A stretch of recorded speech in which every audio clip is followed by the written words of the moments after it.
Rob Smith had this to say about me. So that Andre Williams dude who makes his whole TikTok platform about basically talking crap about black people just got packed up at that rally. And it's really a cautionary tale in terms of sort of like what these new MAGA sort of like right-leaning influencers are doing. There's nobody around this dude. Nobody had his back. So he's running around here thinking that somebody was going to be helping him out and supporting him because he's got some followers on social media. You have to find something other to talk about than black people. First off, Rob, you like to take it up the ass, so I can't take you seriously as a conservative. And getting packed up. Is that what you and your boyfriend like to do? To tickle me in my ass, play at night? And who the fuck are you calling new? I didn't join in the last election. I was supporting Trump long before it was MAGA, when it was early young nationalists supporting Donald Trump back in 2015. Back in the day when Nick Fuentes was just getting his start on YouTube. Not this gay pro-Israel boomer shit we're dealing with today. I don't expect anyone to have my back. I've been to multiple protests in multiple cities. And I was doing that long before I had any following whatsoever. You make all your content talking about black people. Yeah, because that's important. You black conservatives don't do that at all. Now here's the difference between me and this faggot Rob Smith. I'm willing to get my hands dirty. I'm willing to stand up for what I believe in, not just on the screen, but out in the streets as well. I'm willing to take a punch and sit in a cell. You're irrelevant, Rob. Suburban blacks like you would rather talk shit about niggas and liberals online than to do any kind of work on the ground. Go do a street debate like Myron Gaines. Be a little bit more controversial like Nick Fuentes. You don't get the views or the attention because you're boring and bland, and no one wants to listen to that shit. But people like me are authentic. The views and opinions expressed on this panel show are those of the individual speakers and do not necessarily reflect the views or positions of this channel, its affiliates, sponsors, or production team. This content is intended for informational and entertainment purposes only. Viewer discretion is advised. We encourage respectful dialogue and critical thinking around the topics discussed. Party. Why I like the new party? Number one, it's a group of people that's on a panel. We all have differences, but we all basically still come together at the end of the day. The new party for me is about unity. The new party for me is about educating people to the truth, letting people know what's been going on in our country. With that being said, shout out to the new party, man. We're going to keep it going with y'all.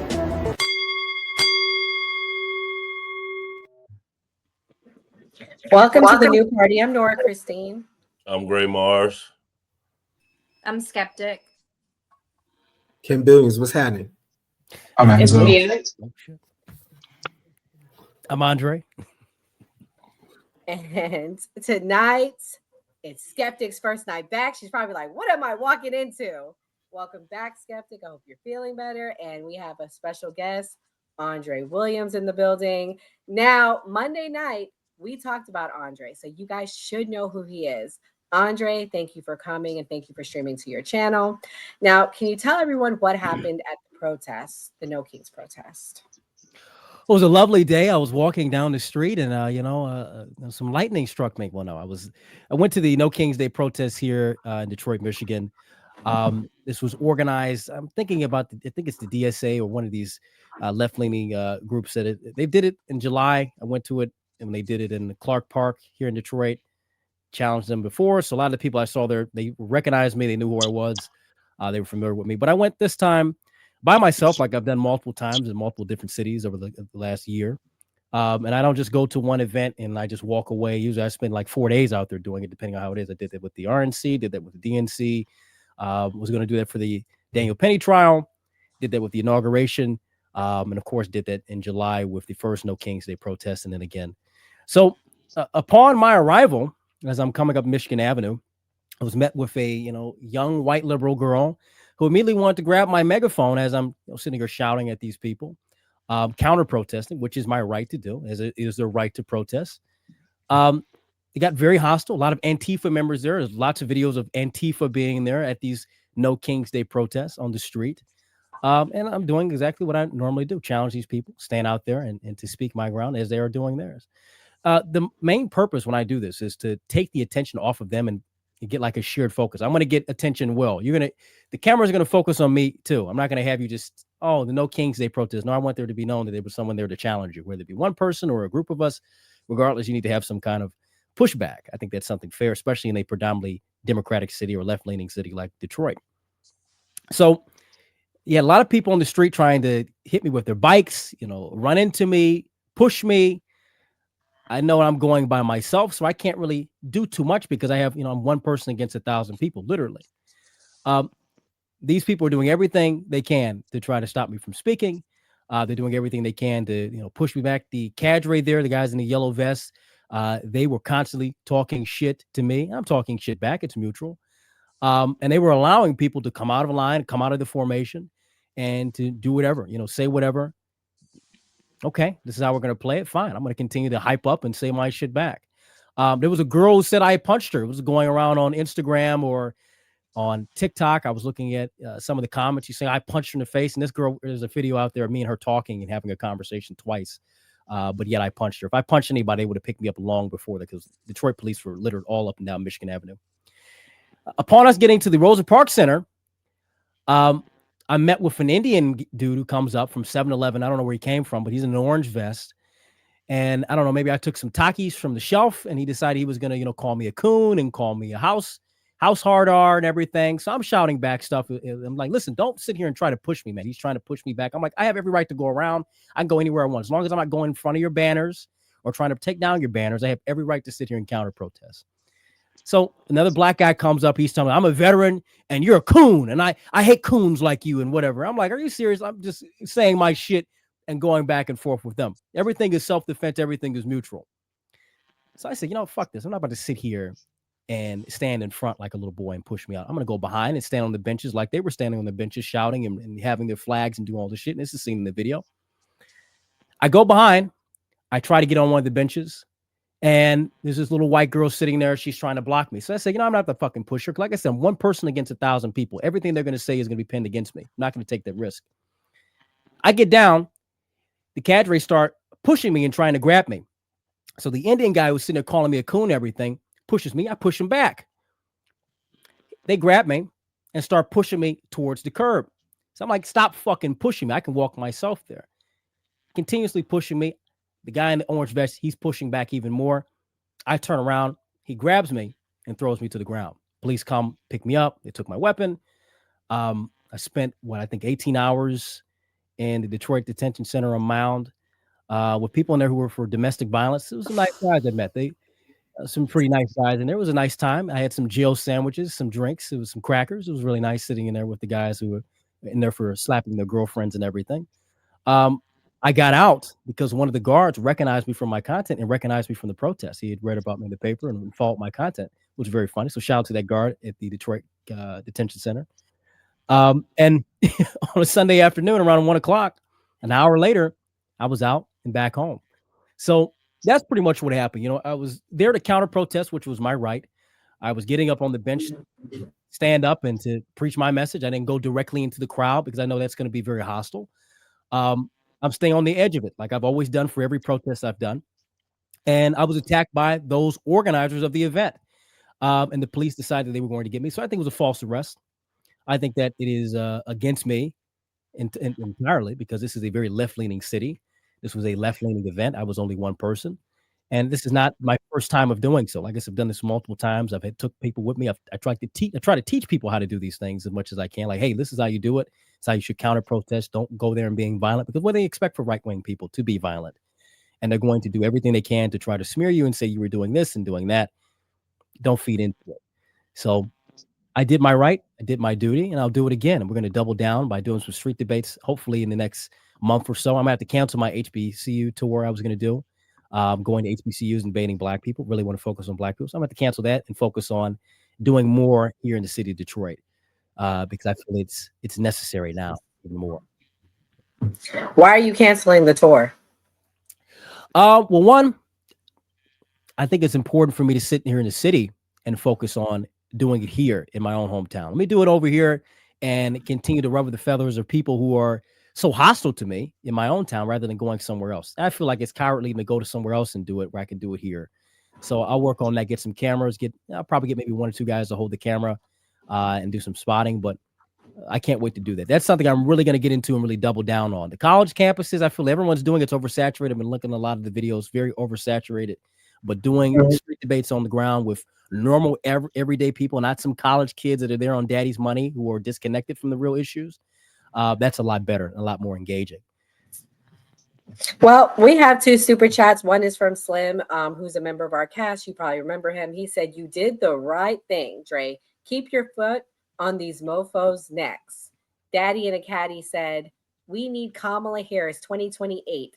Ban guns and capitalism." And so that goes to my next question, Andre. This is the number one thing people have been saying, and this is no shade. I'm just telling you what the people are saying, Andre. Go ahead. They said that you got all this smoke for black people, but it's funny, so white liberals dusted you up.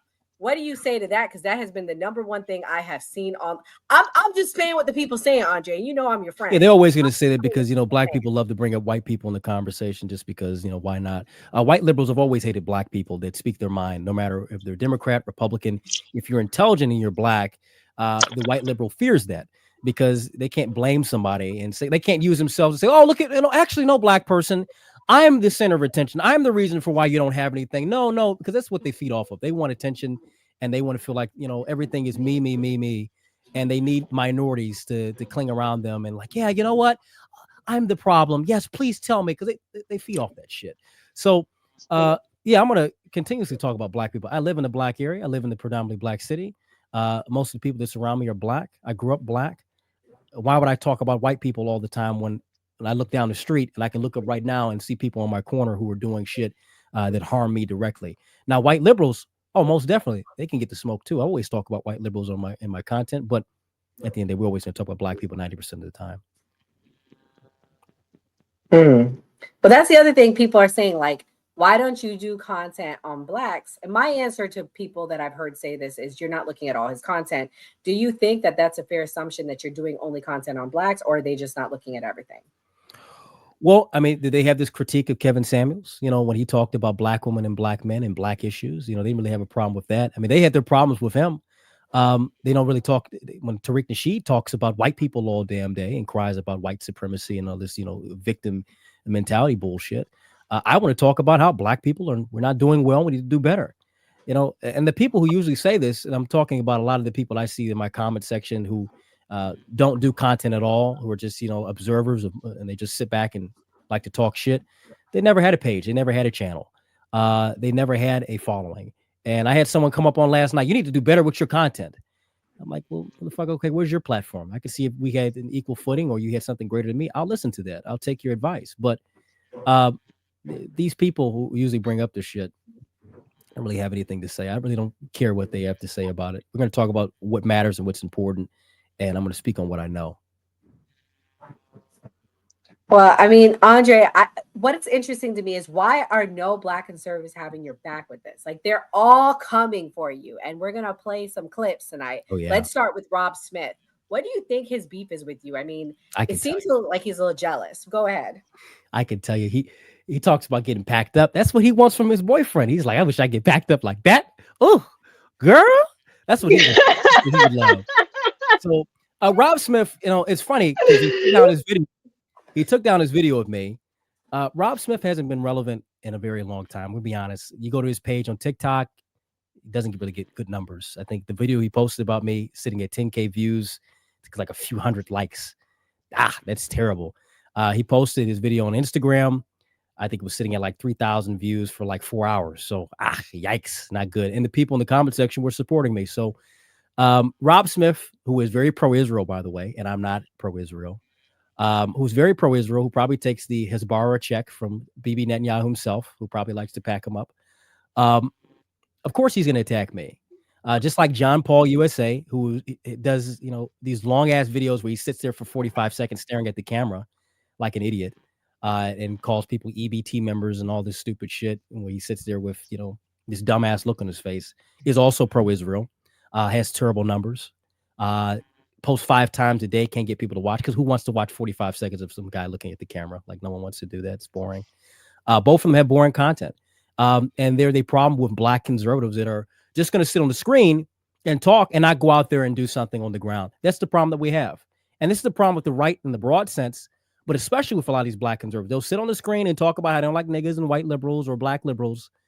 But when it comes down to come out and challenge or do the street debates like Myron Gaines, who's black, in my opinion, or Arab, wherever you want to call him, he goes out, does the street debates, goes out and engages with people, has the same content as me, and to a degree.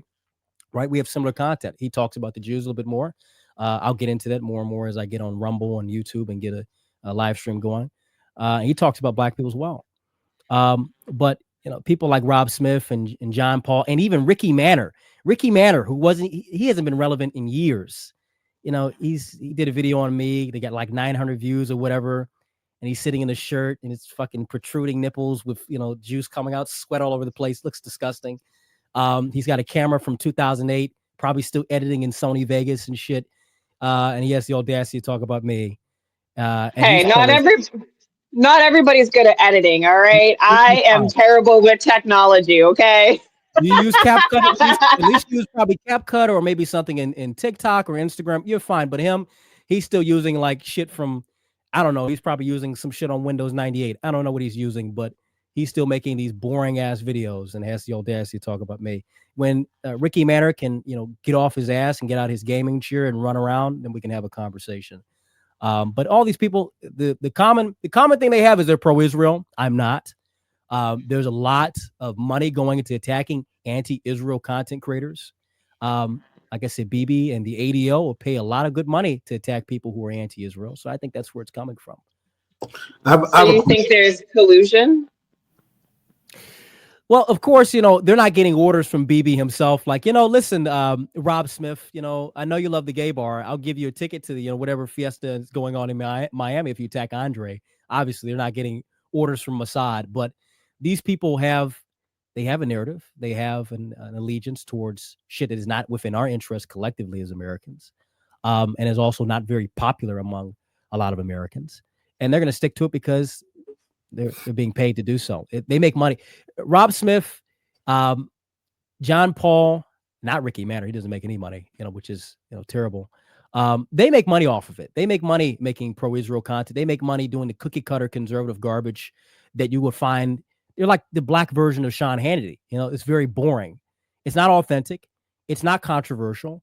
It doesn't move the needle. It doesn't get people's emotions riled up. And that's why you look at their numbers, and you look at their metrics. It's boring shit. I think I'll surpass Rob Smith within maybe probably by the end of the year. I'm sitting at 250K on Instagram. He's at 275. I'll surpass his gay ass very fast. So, Ken, what was your question, dear? So he's Andre, you're a black conservative, right? No, I'm not a black conservative. No. No. Oh, okay. Well, my question was, what is the difference between white conservatism and black conservatism, and how do the results vary? Like, what are the outcomes of each? Well, to be honest and completely real, and I've had this opinion for a very long time, conservatism is weak and conservatism is losing. When you look at the structure of our society today, and you're looking at the way things are going culturally and the way things are going economically, to be a conservative is very boring and bland. And now it is the counterculture because of Trump, but it's more nationalism and populism that is leading the way. The reason why Trump won is on nationalism and populism. The reason why you're seeing Mondami gain so much significance within New York is because of economic nationalism and populism, economic populism. The reason why you saw Bernie have some support to a degree early on is because of left-wing economic nationalism, populism. Same thing with AOC. So these are the true needle movers. But these people who give like the Fox News and CNN talking points on either side, no, I don't align with these people. These people are not for the interests or the betterment of our people as a whole in America. So I don't align with them whatsoever.